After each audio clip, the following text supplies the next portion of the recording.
من غير ما اطول عليك، عندي 5 أسئلة هسألهم لك، ويا ريت تجاوب عليهم بصراحة بينك وبين نفسك. نمت في يوم ما معكش تمن لقمة تاكلها حتى ولو رغيف عيش؟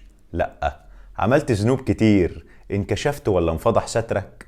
ما اعتقدش. صحتك خانتك وبعد الشر جالك مرض ملوش علاج؟ ما حصلش. أسرتك نقصت حد؟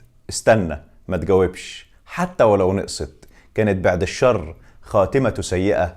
ما حصلش. الدنيا مطرت وما كانش عندك سقف تتدارى تحته وبيت تسكن فيه وغطا يدفيك؟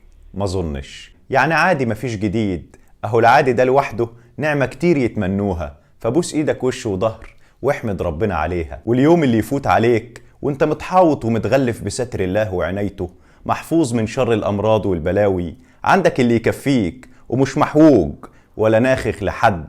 ده يوم عيد مش بس يوم عادي والله. والواقع اللي انت عايشه دلوقت صدقني واقسم لك بالله بالنسبة لكتير غيرك اكبر احلامهم. السلام عليكم.